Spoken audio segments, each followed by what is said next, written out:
The Battle of Sinop, or the Battle of Sinope, took place on 30 November 1853 at Sinop, a seaport in northern Anatolia, when a squadron of Imperial Russian warships struck and annihilated a squadron of Ottoman ships anchored in the harbour. The battle was part of the Crimean War, and a contributory factor in bringing France and Britain into the conflict. This was the last major battle between fleets of sailing ships. The battle is commemorated in Russia as a day of military honor. Prelude. The Battle of Sinop was a direct result of the gradual disintegration of the Ottoman Empire and the loss of Ottoman force projection into the Black Sea. By 1850, the Ottoman Empire was deeply in debt and relied exclusively on British and French loans as a means of support. As a result, Ottoman leaders had no choice but to agree to drastic force reductions in both army and navy force tables. By 1853, Tsar Nicholas I saw the reductions as an opportunity to press Russian claims in the Transcaucasus and along the Danube River. In July 1853, Russian forces occupied several Ottoman principalities along the Danube, as well as forts. When mediation broke down, Sultan Abdulmecid I responded with a declaration of war. Fearing Russian expansion, the Anglo-French issued a concurrent ultimatum. Russia was to fight only defensively. As long as Russia stayed on the defensive, the Anglo-French would remain neutral. But if Russia acted aggressively, the Western powers reserved the right to get involved. Hostilities began officially on 4 October, with a principal theatre in Europe and another in the Caucasus. Sultan Abdulmecid ordered an immediate offensive to drive back the Russians and demonstrate Ottoman might before Ottoman finances totally collapsed. The offensive along the Danube met with mixed success, but the Ottoman attack into the Russian Caucasus was relatively successful. By the end of October, the Russian Caucasus Corps was in danger of being surrounded. To support the attack and properly supply his forces before significant snowfall, Sultan Abdulmecid ordered a squadron of frigates, steamers and transports to establish a supply corridor to the Ottoman army in Georgia. Unable to interdict the convoy, Russian naval elements remained in Sevastopol. Sultan Abdulmecid ordered a second convoy commanded by Osman Pasha. But by this time it was late November and the fleet was forced to seek winter quarters. The fleet ended up at Sinope, joining the frigate Qaid Zafar, which had been part of an earlier patrol, and being joined by the steam frigate Taif from a smaller squadron. The Ottomans had wanted to send ships of the line to Sinope, but the British ambassador in Constantinople, Viscount Stratford de Redcliffe, had objected to this plan, and only frigates were sent. Petersburg was forced to act. Admiral Pavel Nakhimov was ordered to muster the Russian navy and interdict the Ottomans. From 1 to 23 November, Russian squadrons were dispatched into the Black Sea to establish control of the sea. 2 Ottoman steamers, the Medjid Tadtayat and the Pavazbara, were captured by the Russians in short engagements. Russia was able to establish operational control of the sea lanes, but storms forced Nakhimov to send back most of his force for repair. Left with only a frigate, a steamer and 3 ships of the line, Nakhimov continued the search for Osman and the convoy. On 23 November, Osman's flag was sighted returning and then entering the harbour at Sinope. Nakhimov immediately deployed his ships into a blockade and sent his only frigate to retrieve as many reinforcements as could be found. On 30 November, Vice Admiral Novosibirsk rallied 6 more ships to Nakhimov, completing the blockade force in a loose semicircle. Additional steamers were expected, but Nakhimov decided to act before the Ottomans could be reinforced by additional ships. Osman, for his part, had been well aware of the Russian presence since 23 November, but felt his ships were safe in harbour. Sinope had substantial harbour defences and forts with interlocking fields of fire and ample cannon. Moreover, it was technically against the established rules of war to attack ships at anchor or for upper-class ships to attack ships of a lower class and displacement. In a stunning command decision, Osman did little to break the weak Russian blockade, even allowing many of his crews to disembark. Battle. The Russians were led by Admiral Pavel Nakhimov, who decided with his officers that they would attack the Ottoman fleet, which took shelter from a storm at Sinop.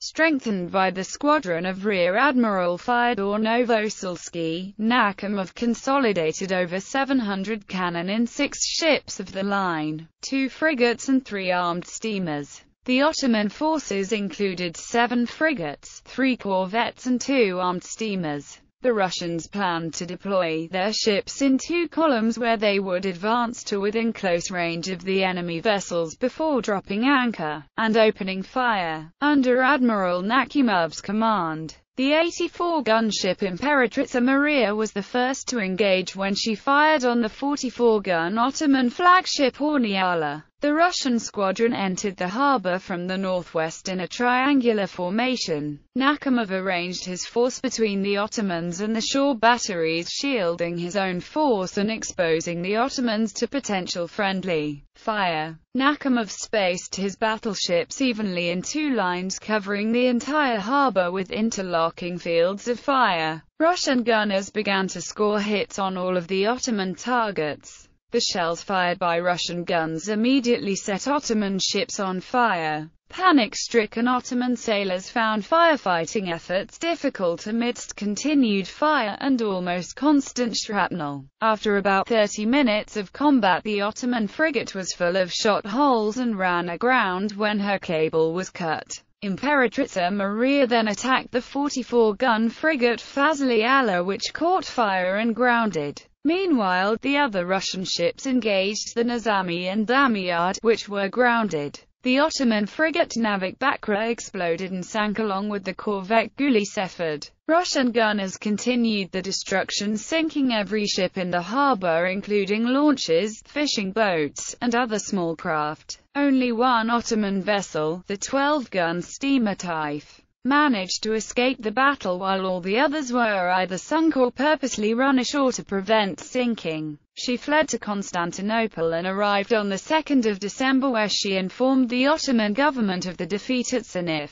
Once the enemy fleet was destroyed, the Russians engaged Ottoman shore batteries and destroyed them. During the fighting, a reported 37 Russians were killed and 233 were wounded, although one source says that a total of 266 Russian officers and crewmen perished. At least 3 of the ships of the line were damaged. Ottoman forces lost over 3,000 men killed or wounded, and their leader Osman Pasha was captured. Aftermath. When telegraphic reports of the battle reached Russian authorities in St. Petersburg, the reaction was jubilant. The untested and widely hated Russian Navy had proved victorious, and the recent expenditure in its development seemed warranted.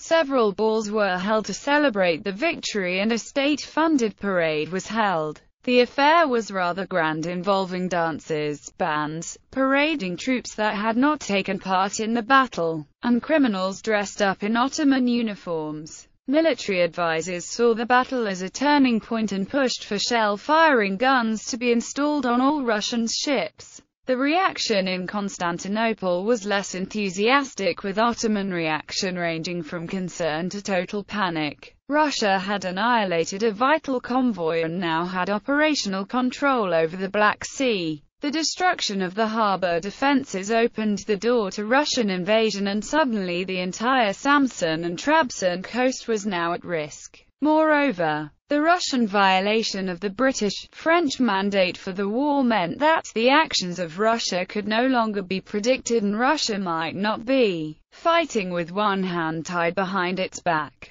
Subsequent policy was directed toward the Anglo-French and the comprehensive military agreement that Istanbul had been trying to avoid. The attack was seen by external powers as unjustified, as it was believed that Russia had no need to fear the Ottomans. It was referred to in the British press as the Massacre of Sinop, and caused a wave of anti-Russian sentiment in Western Europe. The attack strengthened the pro-war factions in Britain and France, and provided them with the justification for a war to curb Russia's bellicosity. Hawks in London pointed to Russian tactics as violating both the accepted articles of war and human morality. The shelling on Sinop harbour and attacking ships of a lower class were both considered war crimes. Several Doves attempted to stem the patriotic fervor, arguing that a global war with Russia over the Ottoman Empire was a waste of British talent and treasure. Lord Palmerston resigned over the affair and numerous anti-war articles ran in Paris and London. In the end, however, war hawks in the national government won out and Sinop was seen as a discourse for war. Importance to naval warfare. Sinop was not so much a battle as an ambush,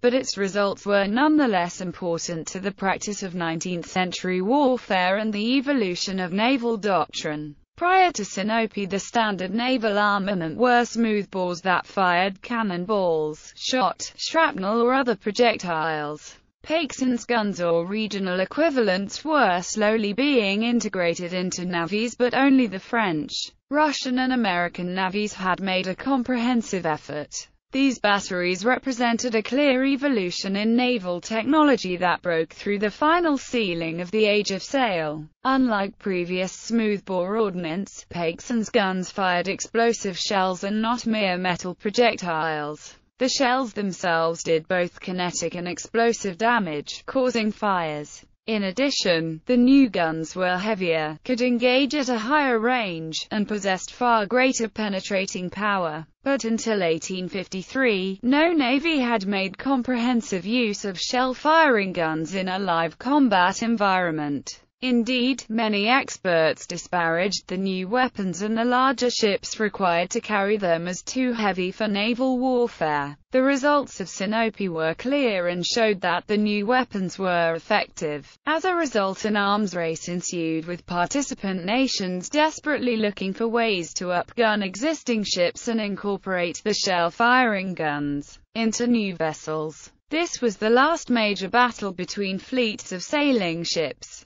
The battle is commemorated in Russia as a day of military honor. Order of battle. Russian Empire, Veliky Knyaz Konstantin, ship of the line, 120 guns. Trisviertitilia, ship of the line, 120 guns. Paras, 120 guns, ship of the line, transferred flagship. Imperatrica Maria, ship of the line, 84 guns, flagship.